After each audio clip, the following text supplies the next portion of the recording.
Jesús sabía lo que había de hacer, pero esto decía para probarle, porque él sabía lo que había de hacer. Juan 6:6. Observen, queridos amigos, cuán cuidadoso es el Espíritu Santo para que no cometamos ningún error relativo a nuestro Señor Jesucristo. Él sabe que los hombres son propensos a tener una muy baja opinión del siempre bendito Hijo de Dios, y que hay algunos que, a pesar de que se consideran cristianos, niegan la divinidad de Cristo y siempre están listos para blandir un argumento en contra de la verdadera y real deidad del Salvador, apoyándose en cualquier otra cosa que pareciera limitar su poder o conocimiento.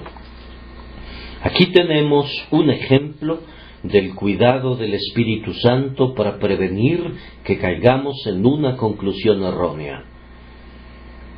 Nuestro Señor consulta con Felipe y pregunta a este pobre discípulo: ¿de dónde compraremos pan para que coman estos?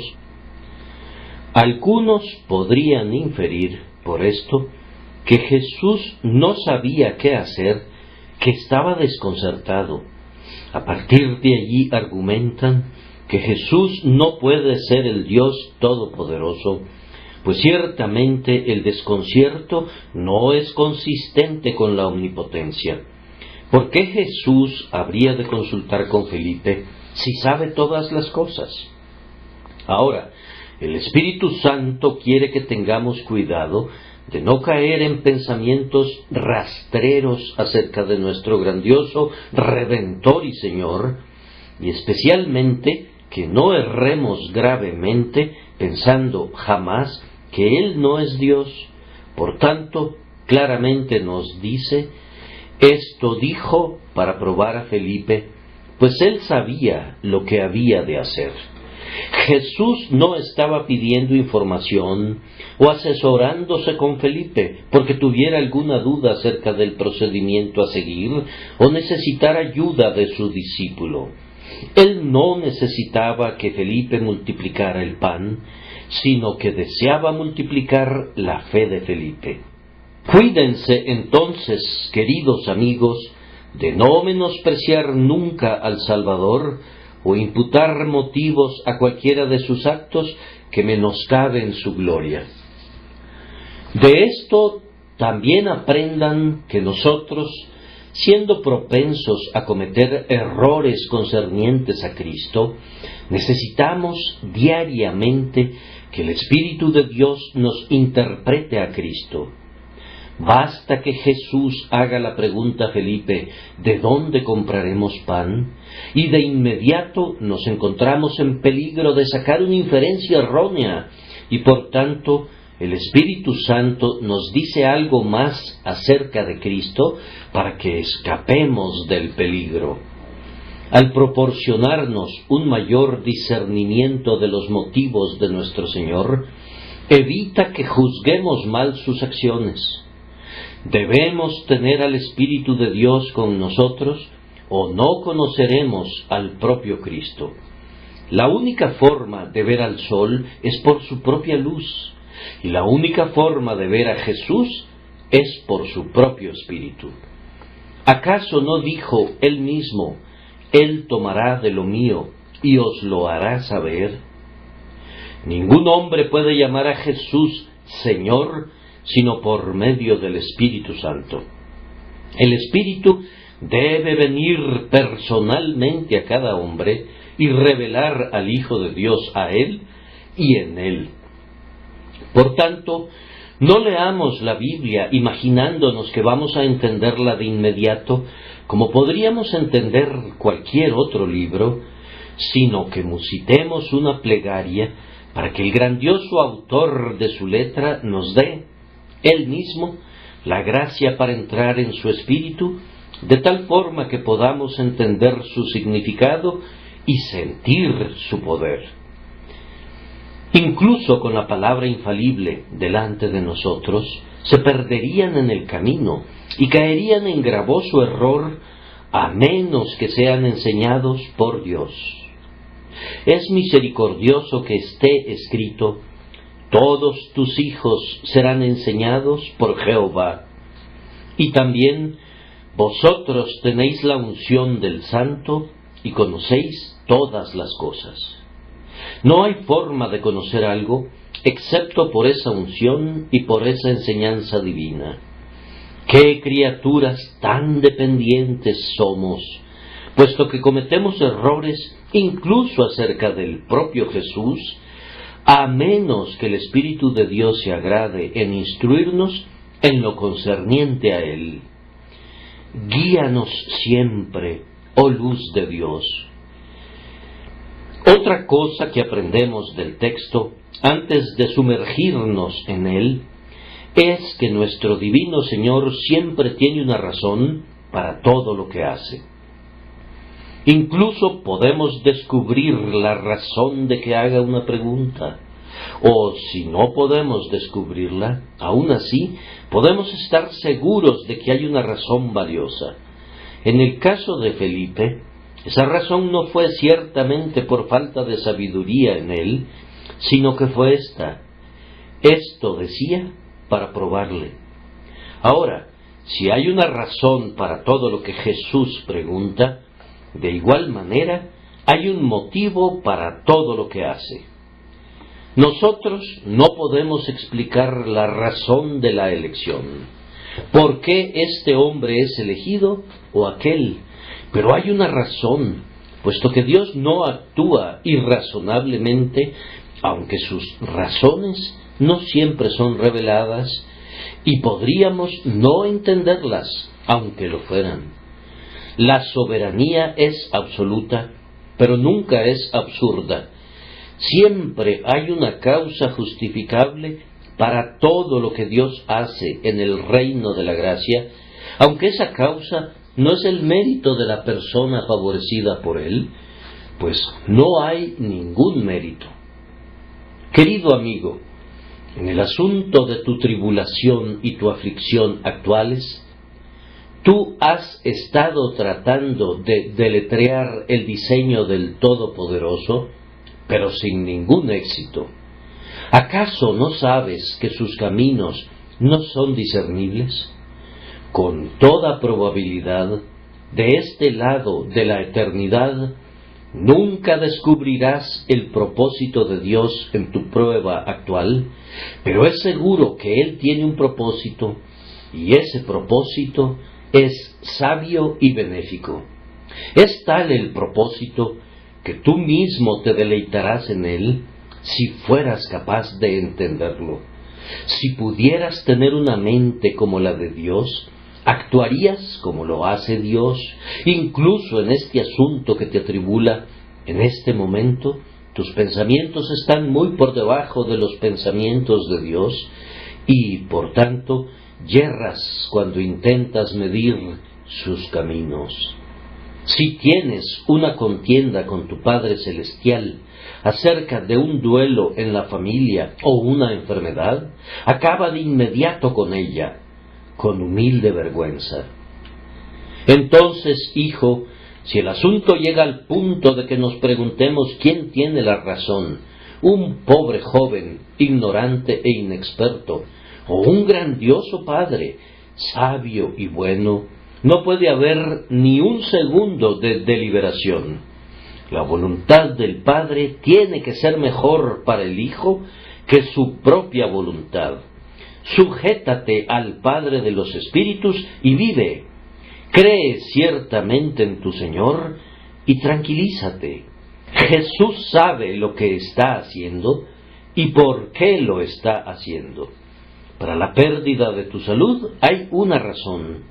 Para esos dolores del cuerpo, para esa depresión del espíritu, para esa falta de éxito en los negocios, incluso para el permiso que recibe la cruel lengua de la calumnia para que inflija sus heridas en ti, hay una razón, y posiblemente esa razón radique en las palabras de nuestro texto. Esto decía para probarle. Tú debes ser probado. Dios no da fe o amor, o esperanza, o cualquier gracia, sin que tenga el propósito de probarla. Si un hombre construye un puente para las vías del tren, es para que las locomotoras suban por él y su potencia de acarreo sea probada. Si un hombre construye una carretera, es para que circule el tráfico sobre ella y cada uno de sus tramos sea puesto a prueba por los cascos y las ruedas. Aunque solo haga una aguja, debe ser probada por el trabajo que hace. Cuando se hicieron los cálculos de los pilares que ahora soportan el peso de estos balcones, fueron calculados con el objetivo de que aguantaran un gran peso, y durante estos 20 años han soportado valientemente la presión. Habría sido inútil haberlos colocado y no ponerles ningún peso encima. De la misma manera, hermano mío, cuando Dios te hizo para que fueras fuerte en el Señor, tenía el propósito de probar cada onza de tu fortaleza, pues lo que Dios hace tiene un propósito, y va a probarlo para comprobar que tenga un desempeño conforme a su diseño. Yo no creo que un solo grano de fe escape al fuego. Todo el mineral del oro debe ser introducido en el crisol para que sea probado. Ustedes han oído de las casas de prueba de Birmingham, dedicadas a probar los cañones de las escopetas. De igual manera, el grandioso hacedor de creyentes prueba con pesadas cargas de aflicción a todos los que fabrica en su fábrica de gracia, y únicamente aquellos que pueden soportar la prueba recibirán su sello. Cuando no puedas encontrar ninguna otra explicación para una providencia, siempre puedes recurrir al convencimiento de que esto dijo para probarte.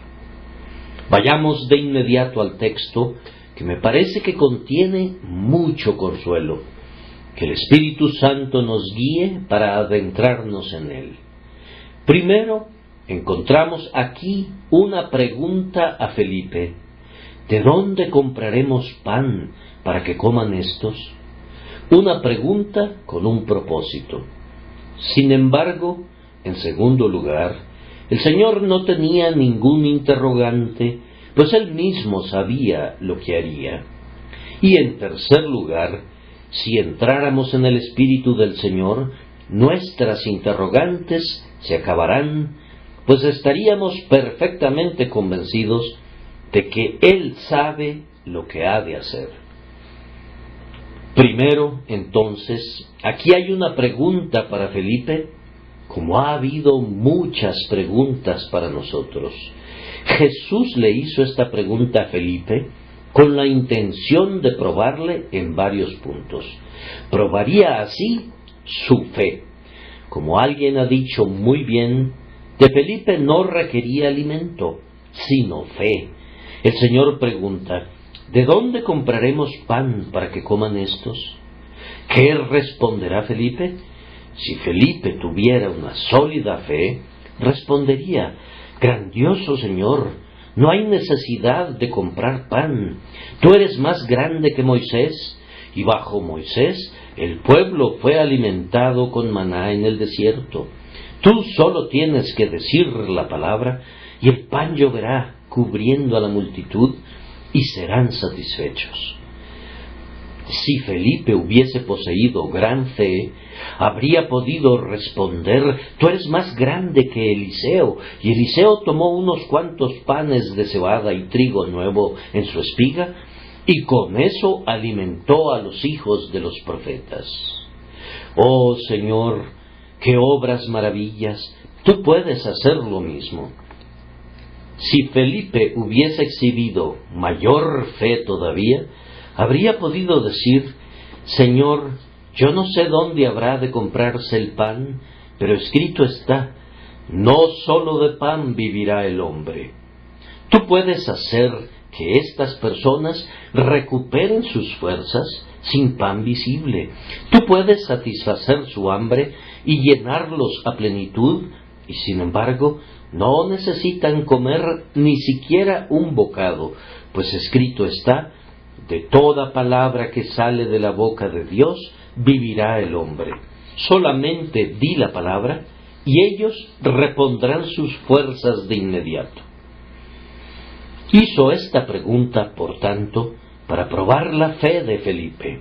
En verdad la probó y demostró ser muy pequeña, pues comenzó a contar cuántos denarios tenía.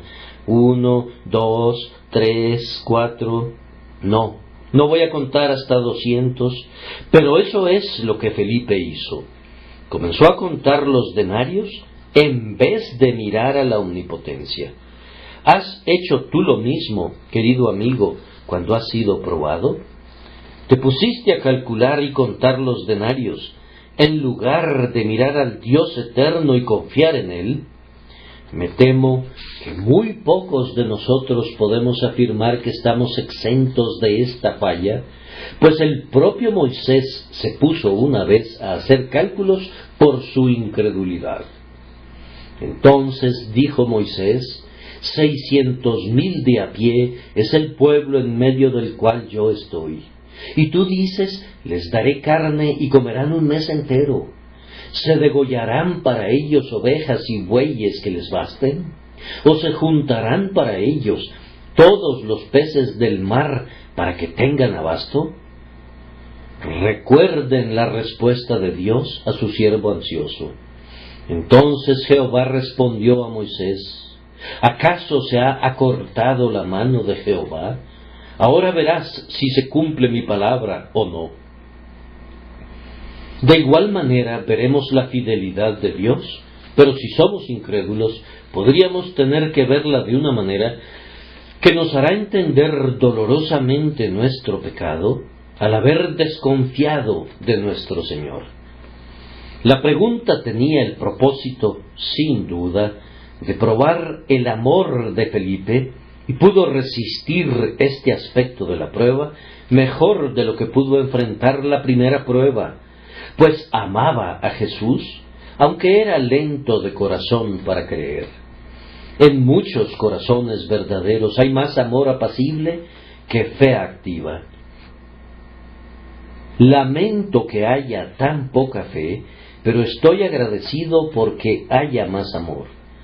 Pareció que el Salvador decía: Felipe, yo quiero alimentar a estas personas, ¿me ayudarías a hacerlo? ¿De dónde compraremos nosotros pan? Te voy a asociar conmigo, Felipe. Dime ahora, ¿cómo haremos nosotros la obra?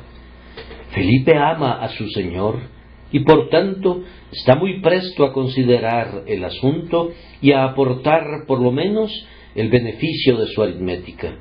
Dice: Señor, 200 denarios de pan no bastarían. Su Señor no le preguntó cuánto no sería suficiente, sino cuánto sería suficiente. Pero Felipe comienza calculando la pregunta negativa, que temo que a menudo, tanto ustedes como yo, hemos calculado también. Aún dándole a cada uno de la multitud un poco, no podría lograrse con menos de 200 denarios. ¿Acaso no es claro que nuestros recursos son inadecuados? Esa es siempre una pregunta deprimente e impráctica que considerar. El pobre Felipe cuenta lo que no sería suficiente para todos y deja fuera de los cálculos al todo suficiente Señor. Sin embargo, aún en ese cálculo mostró su amor por su Señor. Si no hubiera estado lleno de amor y estima por Jesús, habría dicho: mi Señor, es inútil involucrarse en esto. Somos un grupo muy pobre. Tenemos un poco de dinero que recibimos de vez en cuando, y yo no sé cómo andan las cuentas. Tal vez Judas lo sepa. Pero yo estoy persuadido de que no hay suficiente en la bolsa para alimentar a esta multitud, aun si hubieran panaderías en las cercanías en las que pudiéramos comprar el pan. Pero Felipe no respondió así. No, Sentía demasiada reverencia y demasiado amor por Jesús para eso. Él falló en su fe, pero no falló en su amor. Será bueno que amemos mucho a nuestro Señor, para que nunca hablemos de sus planes de gracia como algo visionario, ni los juzguemos imposibles. Jesús no propone nunca esquemas quijotescos, y no debemos permitir jamás que esa idea cruce por nuestras mentes. Incluso la conquista del mundo para la verdad y la justicia no debe ser considerada como un sueño, sino que debe ser vista como algo asequible. La pregunta probó también la empatía de Felipe. Jesús, mediante esta pregunta, movió al corazón de Felipe a preocuparse por la gente. Los otros discípulos dijeron: despide a la multitud para que vayan por las aldeas y compren de comer. Notando Jesús, tal vez, un poco más de ternura en Felipe que en los demás, dijo a Felipe: ¿de dónde compraremos pan? Asociar a Felipe con él era conferirle un gran honor, pero tal vez veía en Felipe a un alma capaz de sentir empatía, y Cristo se agrada en trabajar con agentes que sienten empatía.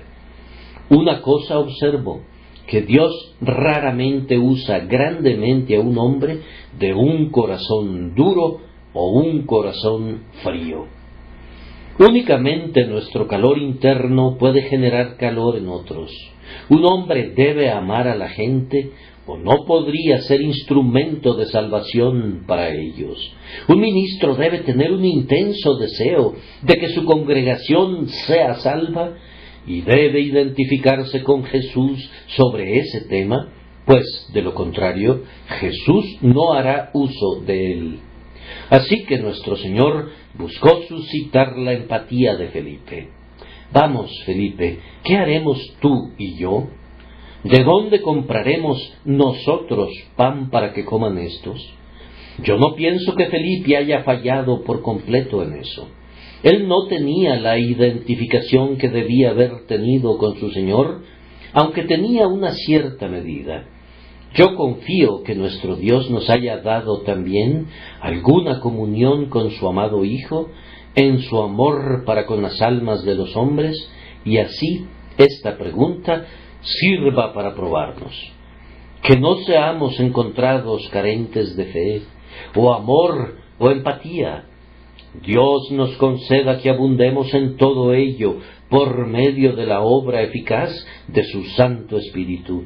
Entonces seremos equipados para ser obreros conjuntamente con Él. Pero ¿por qué le hizo la pregunta a Felipe? ¿Por qué se le hace una pregunta especial a algunos de ustedes? ¿O le es enviada una prueba peculiar a alguno de ustedes? Se dice que la pregunta se la hizo para probarle.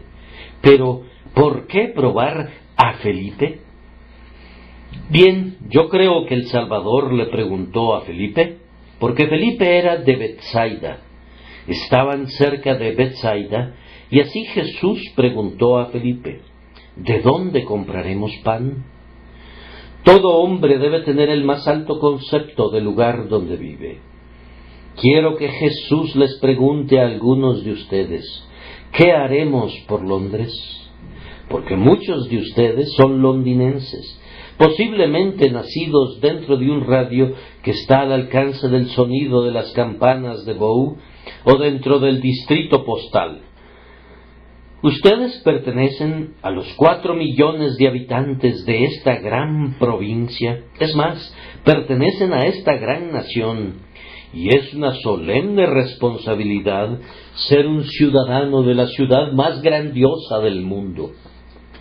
Si el Señor pone a Londres en los corazones de algunos, naturalmente la pondría en los corazones de quienes viven en ella.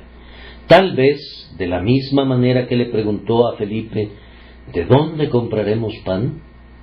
Si el Señor se asocia con alguien en la evangelización de una aldea o de un pueblo será, naturalmente, con alguien que haya nacido allí o que viva allí.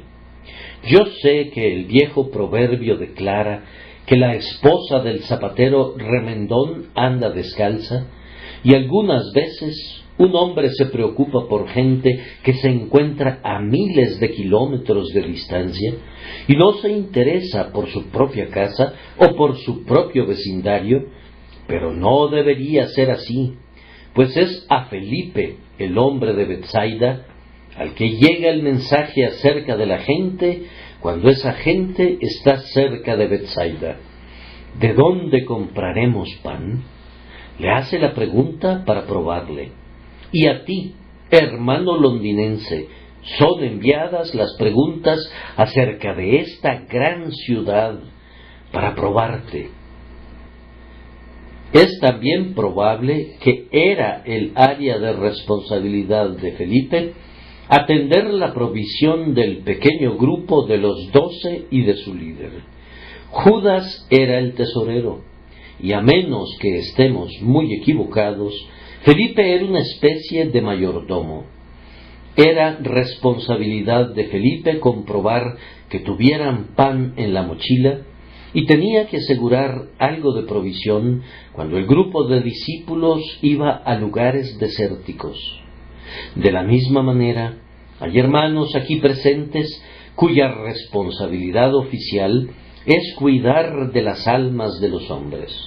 Entre estos hay ministros, misioneros, maestros de escuela dominical, diáconos, ancianos, visitantes de distritos, grupos de mujeres y responsabilidades semejantes.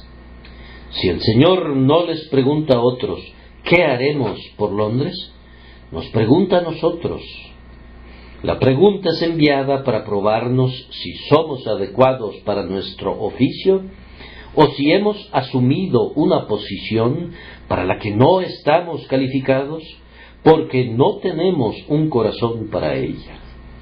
Cristo nos pregunta en especial a nosotros, pero yo creo que también les pregunta a todos aquellos a quienes ha hecho sacerdotes y reyes para Dios. ¿De dónde compraremos pan? ¿Cómo alimentaremos a esta gran ciudad? La pregunta llega para probarnos porque esta carga debe ser puesta sobre nuestros hombros. Y tal vez vino a Felipe porque no estaba tan adelantado en la escuela de la gracia como lo estaban otros.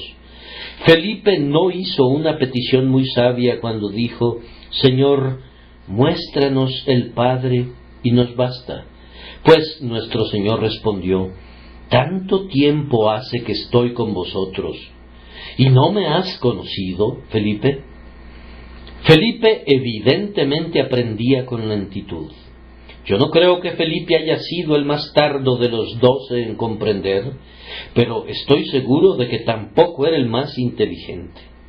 Santiago y Juan y Pedro eran los 3 primeros. Andrés y Tomás le seguían de cerca y probablemente Felipe andaba cercano a ellos. Tal vez Felipe era el número 6, yo no lo sé, pero ciertamente el Salvador le seleccionó, no como el último de la clase, pero tampoco como el mejor, y le dijo, ¿de dónde compraremos pan? Esta gente de una posición intermedia tiene mucha necesidad de ser probada para su propia satisfacción. El nivel más bajo de cristianos es tan débil que difícilmente pueden soportar ser probados. Pobres almas, necesitan aliento más que ser probadas y, por tanto, no les son asignados los problemas mayores. Por otro lado, la clase más elevada de cristianos no requiere tanto ser probada, pues ellos hacen firme su vocación y elección. El grupo del medio necesita mayormente ser probado, y ellos constituyen, me temo, la mayor cantidad de tropa del ejército de Dios. ¿Cuántos hay que pueden ser descritos como instruidos a medias, iluminados a medias? A todos ellos, el Señor les hace la pregunta: ¿de dónde compraremos pan? Pero esto dice para probarles. Noten bien que la pregunta que el Salvador hizo a Felipe para probarle cumplió su propósito. Le probó. Ya les he mostrado cómo le probó. Cumplió su propósito porque les reveló su inhabilidad. ¿De dónde compraremos pan? Felipe se rinde. Él ha hecho un cálculo de que no era suficiente, aún para dar a cada uno un poco de alimento, y esa es toda su contribución a la obra. No tiene ni un pan ni un pez que pueda aportar como comienzo. Felipe está derrotado. Lo que es más, su fe, siendo probada, es también vencida. Oh, buen Señor, parece decir, la gente no puede ser alimentada por nosotros. Nosotros no podemos comprar pan. Nosotros, ni siquiera tú y yo. Tú eres el Señor y tú puedes hacer grandes cosas. Sin embargo, mi fe no es lo suficientemente grande para creer que nosotros podríamos comprar suficiente pan para todos estos miles de personas. Así que la pregunta respondió a su propósito. Probó la fe de Felipe y su fe demostró ser muy débil, muy vacilante, muy escasa. ¿Acaso es bueno descubrir eso? Sí, hermanos. Es bueno conocer nuestra pobreza espiritual. Muchos de nosotros pensamos que tenemos mucha fe, pero si el Señor la probara, no necesitaría ponerla en el fuego para derretirla. Solo tiene que ponerla sobre el fuego y la mayor parte de ella se evaporaría. Buena parte de la fe desaparece bajo una prueba ordinaria, igual que el rocío de la mañana cuando el sol lo mira. ¿Cuánta fe tiene un hombre cuando está sano? Pero solo aprieten la clavija y dejen que sufra y vean cuánto de esa fe se desvanece. ¿Cuántos hombres tienen fe si tienen un excelente ingreso recibido con regularidad? Pero cuando tienen que hacerse la pregunta, ¿de dónde provendrá la próxima comida? ¿Tienen fe? ¡Ay! Se ponen incómodos y se tornan ansiosos. Es algo sano ser llevados a ver cuán débiles somos, pues cuando descubrimos que buena parte de nuestra fe es irreal, nos conduce a buscar más la verdadera fe y a clamar: Señor, aumentanos la fe. Felipe fue atraído hacia su Señor, y es algo grandioso que seamos sacados de nosotros mismos y conducidos a nuestro Señor, como para que sintamos: Señor, no puedo hacerlo, pero anhelo ver cómo vas a cumplir tu propósito. Yo ni siquiera puedo creer en ti como debería creer, a menos que tú me des la fe, de tal forma que debo venir a ti incluso por más fe. Con las manos muy vacías debo venir y pedir prestado todo. Entonces es cuando estaremos plenos y fuertes. Verán a Felipe partiendo directamente el pan y alimentando a la multitud simplemente porque Cristo ha vaciado las manos de Felipe. Mientras no vacíe nuestras manos, Él no puede llenarlas, para que no lleguemos a suponer que hemos participado en el aporte. Pero esto decía para probarle, para hacerle ver su propia debilidad, pues entonces él sería lleno de la fortaleza del Señor.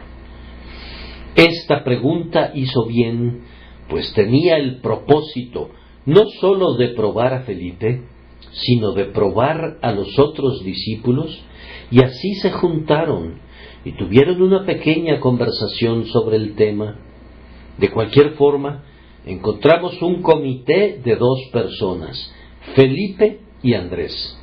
Felipe dice: 200 denarios de pan no bastarían.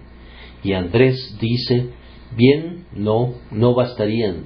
Pero aquí está un muchacho que tiene 5 panes de cebada y 2 pececillos. Me gusta esta conferencia hermanable de 2 ánimos dispuestos y ver cómo difieren en sus ideas. Felipe está anuente a iniciar, si hay la posibilidad, de un gran comienzo. Él necesita ver al menos 200 denarios de pan en la mano y luego está listo a considerar la idea. Andrés, por otro lado, está dispuesto a comenzar con un pequeño capital. Unos cuantos panes y peces le permitirán comenzar, pero señala, ¿qué es esto para tantos? Cuando los santos conversan entre sí, se ayudan los unos a los otros y tal vez lo que no puede descubrir el uno, lo puede hacer el otro. Felipe estaba contando el denario imposible y no podía ver los panes posibles, pero Andrés podía ver lo que Felipe pasaba por alto. Espiaba al muchacho con esa cesta llena de panes y peces. No era mucho. Andrés no tenía la suficiente fe para ver el alimento de los miles en esa pequeña canasta, pero aún así vio lo que en verdad vio y se lo dijo al Señor. Así dieron un comienzo mediante una consulta mutua. Tal vez, si consultáramos, podríamos dar inicio a algo. Cuando una pregunta roe los corazones de los hombres de esta manera, ¿qué haremos por Londres? Cuando una pregunta conduce al pueblo cristiano a juntarse y a dialogar acerca de ello, y cuando uno suspira, vamos, requerirá miles de pesos construir capillas y encontrar ministros y mantener misioneros, hay algo de esperanzador en esos cálculos. Muy bien, Felipe, me gusta que hayas dado tu opinión y hayas mostrado la dificultad de la tarea.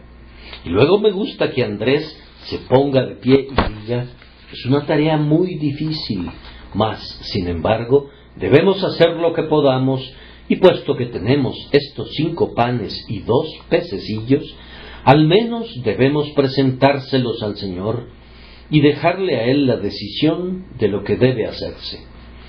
Todo esto es mejor que estar evadiendo la pregunta por completo, dejando que la multitud se quede con hambre. Las facultades de Felipe fueron ejercitadas. Cristo probó su aritmética, probó su visión, probó su mente y su espíritu. Y esto lo preparó para ir y servir en el banquete gigantesco que tuvo lugar después. Un hombre nunca hace nada bien hasta que ha pensado al respecto. Y si Felipe no hubiera pensado acerca de cómo alimentar a las multitudes, no habría sido el hombre indicado para ser usado en ello. ¿Le preparó también para adorar a su Señor después del festín? Pues Felipe diría cuando la comida terminó, el Señor me preguntó cómo habría de hacerse, pero no supe responderle, y ahora, aunque he tenido una participación en la obra, Él debe recibir y recibirá toda la gloria. Él multiplicó los peces y aumentó los panes. Mi pobre fe no puede recibir ninguna gloria para sí. Él lo hizo todo. Tal vez tengas alguna pregunta, hermano mío, acerca de la obra del Señor. ¿Cómo podemos hacerla? ¿Cómo puede ser evangelizada Inglaterra? ¿Cómo pueden ser alcanzadas las masas? ¿Cómo puede ser conducido al mundo a oír el Evangelio? Independientemente de cuál sea la pregunta que se te haga, es una pregunta enviada con el propósito de hacerte bien y beneficiar tu alma y conducirte a engrandecer al Señor en mayor medida cuando el milagro de gracia sea realizado. Ahora llego a la segunda parte del tema, y es que Jesús no tenía ningún interrogante. Felipe era el que no sabía qué hacer, pero Cristo No tenía ninguna duda, pero esto decía para probarle, porque él sabía lo que había de hacer. Tomemos estas palabras y desarmémoslas por un minuto. Él sabía. Él siempre sabe.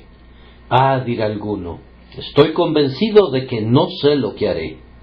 No, querido amigo, y sin embargo has estado buscando consejo, ¿no es cierto? Esa es una manera espléndida de confundirte. Te oigo clamar azorado, no sé. He recurrido a todo el mundo y no sé qué es lo que haré.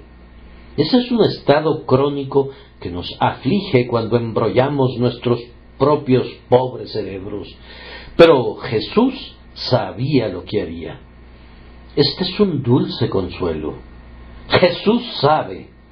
Él siempre lo sabe todo. Él sabía cuánta gente había. Él sabía cuánto pan era requerido. Él sabía cuántos peces necesitaría y cómo iba a alimentar a la multitud para enviarlos saciados. Él sabía todo antes de que sucediera. Hermano atribulado, Jesús sabe todo acerca de tu caso y cómo va a ayudarte en el camino.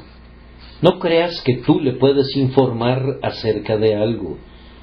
Vuestro Padre sabe de qué cosas tenéis necesidad antes que vosotros le pidáis. La oración no tiene el propósito de informar al Señor.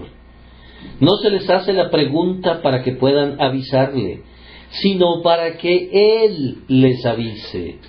Él hizo los cielos y la tierra sin la ayuda de ustedes. ¿A quién pidió consejo? ¿Quién le avisó? Y Él les guiará en medio de su presente aflicción sin necesidad de agregar a su conocimiento infinito la pobre sabiduría de ustedes. Él sabe. Jesús sabía lo que había de hacer. Él tenía el propósito de hacer algo. Estaba más que listo para hacerlo y sabía lo que iba a hacer. Nos cubrimos de vergüenza cuando decimos, algo debemos hacer, pero yo no sé quién deba hacerlo.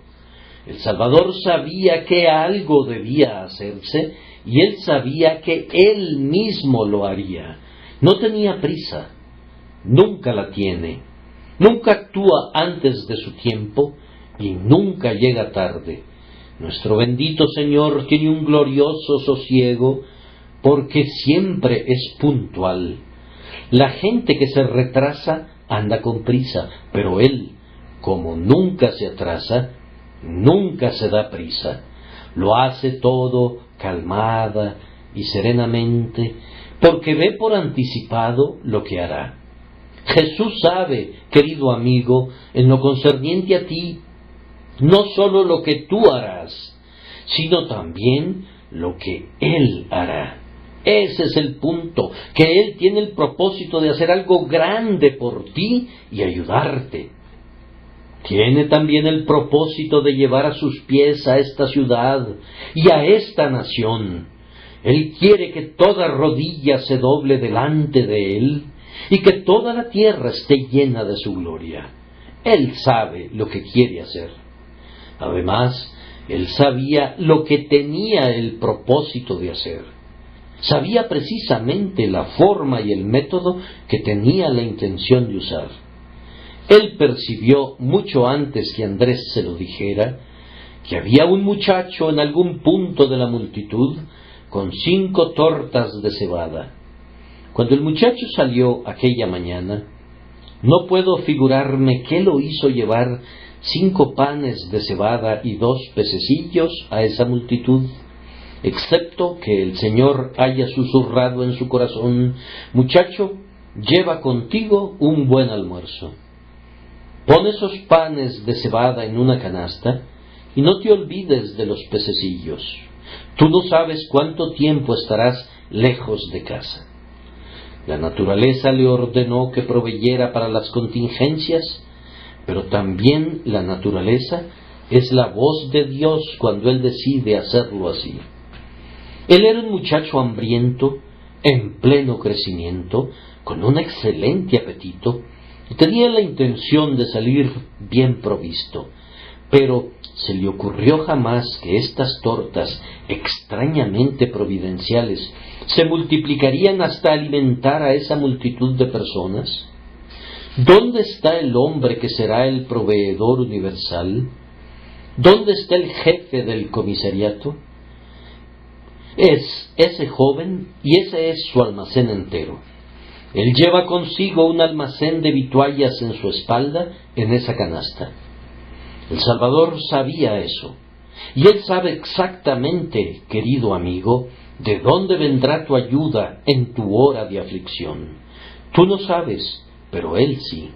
Él sabe de dónde saldrán los ministros que conmoverán a esta ciudad de Londres, y Él sabe en qué estilo y manera vendrán y cómo accederán a las masas. Cuando el resto del mundo está derrotado y estupefacto, Él está plenamente preparado. Él sabía que esos panes y esos pececillos serían tomados a su debido tiempo para que sirvieran de base para un banquete. Él sabía que los bendeciría, los partiría, los multiplicaría y los daría a los discípulos, y los discípulos los darían a su vez a la multitud. Todo estaba arreglado en su mente y tan programado como la salida del sol.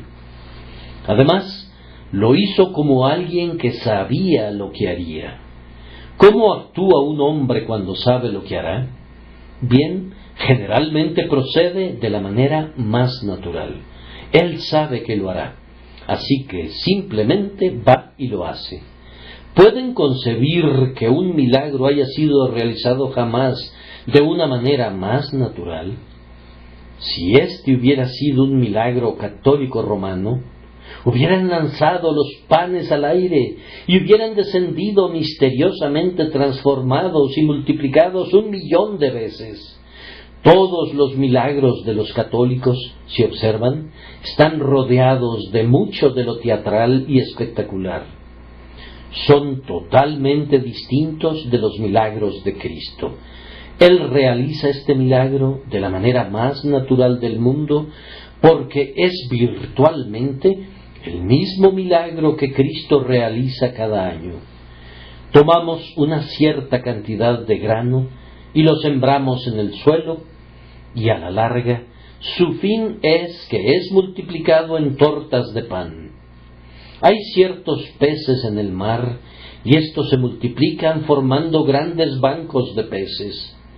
El trigo sembrado pasa por la misma operación en el suelo por causa de las mismas manos, las manos de Dios. Finalmente brota para convertirse en hogazas de pan, y eso es precisamente lo que resultó de la acción de nuestro Señor. Él tomó un poco en sus manos, lo partió, y se multiplicó continuamente en sus manos y en las manos de sus discípulos hasta que se saciaron. Él sabía lo que había de hacer, y así lo hizo naturalmente, y lo hizo ordenadamente. No sucede así cuando un hombre no sabe lo que debe reservar.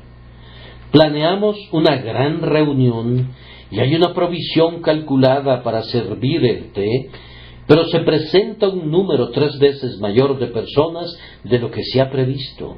¡Qué prisa! ¡Qué precipitación! ¡Qué correr de un lado al otro! Jesús no maneja nunca las cosas de esa manera. Él sabía lo que había de hacer y por tanto ordenó a los hombres que se recostaran sobre la hierba verde y se sentaron como obedientes hijos. Marco nos dice que se recostaron por grupos de 100 en 100 y de 50 en 50. Fueron acomodados de tal forma como si cada uno tuviera asignado su lugar en la mesa y encontrara su nombre colocado allí. Además, había mucha hierba en el lugar, de tal forma que el salón fue encarpetado de una manera que ninguna empresa de Londres podría haberlo hecho. El festín fue organizado tan ordenadamente como si se hubiese dado un aviso previo de 7 días de anticipación y un contratista hubiese suministrado las provisiones. Nada pudo haber sido hecho de mejor manera, y todo porque Jesús sabía lo que había de hacer. Además, lo hizo muy gozosamente. Tomó pan y lo bendijo. Se dedicó a hacer esto con gran placer. Me habría gustado haber visto su rostro cuando contemplaba a esa pobre gente hambrienta siendo alimentada. Como un buen anfitrión, les animaba con una sonrisa mientras les bendecía con la comida. Y luego hizo esto muy abundantemente, pues él sabía lo que iba a hacer, así que no vino con una provisión a medias, ni los restringió para que cada uno tomase un poco. No, él sabía lo que iba a hacer y midió su apetito con exactitud. Una empresa difícil cuando tienes que alimentar a un gran número de personas hambrientas. Él proveyó todo lo que necesitaban y luego quedó una reserva para los jefes de meseros, de tal forma que cada uno de ellos recibió una canasta llena, pues recogieron y llenaron 12 cestas de pedazos, una cesta para cada uno de los jefes de meseros. Estoy seguro de que nuestro Señor Jesucristo, en el oficio de recoger a sus propios elegidos, se dedica a esa tarea sabiendo lo que ha de hacer. Y cuando ustedes y yo veamos el fin del grandioso festival de misericordia, diremos: bendito sea el Señor. Estábamos muy preocupados, estábamos en serios problemas, pero nuestro Señor lo ha hecho fácilmente y por completo. No ha habido ningún lío, ningún apretujamiento, nadie se quedó sin su ración. Bendito sea su nombre. No lo ha hecho por casualidad o por circunstancias fortuitas.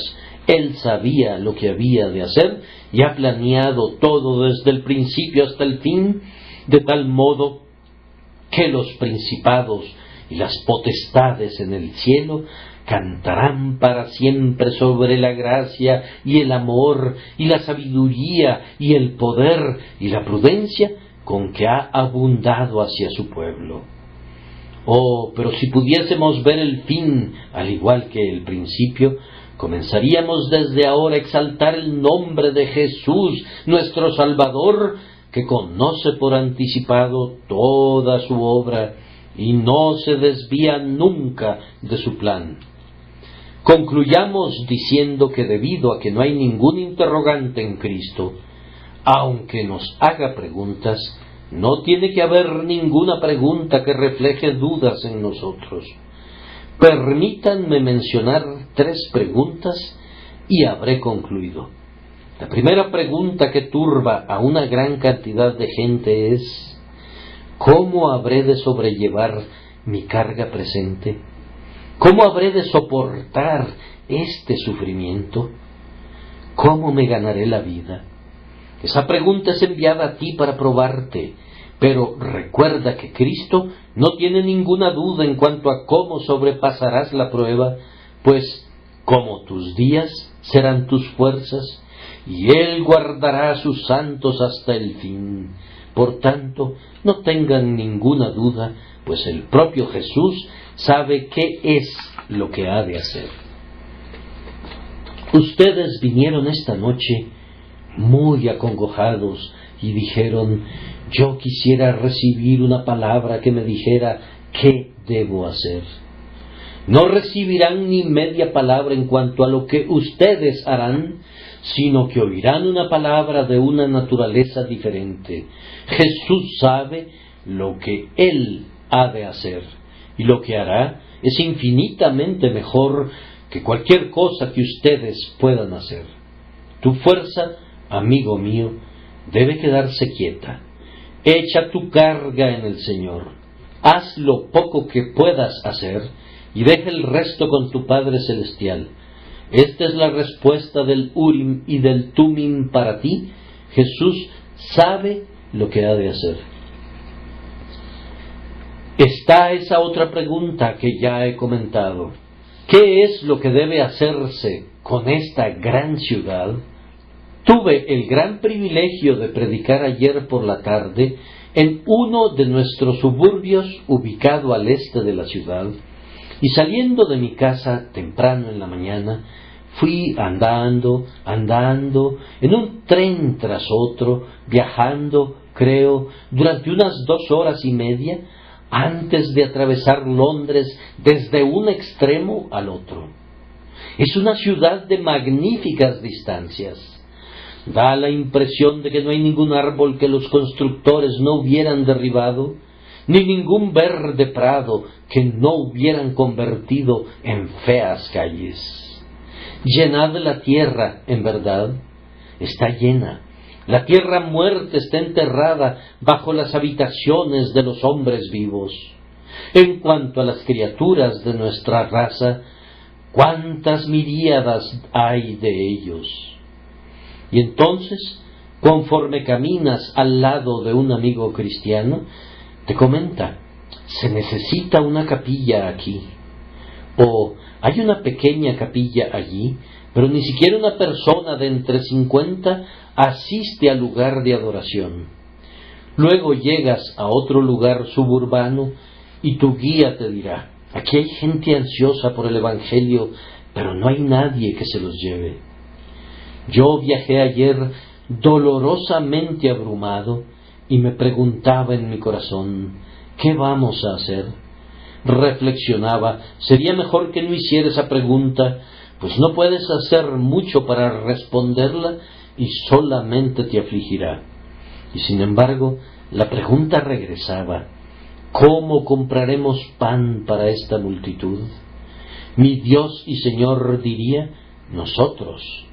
En mi corazón yo quería que me dejara fuera, pero Él no lo haría. Él nunca habría podido decir: ¿de dónde compraremos pan? Porque Él sabe eso.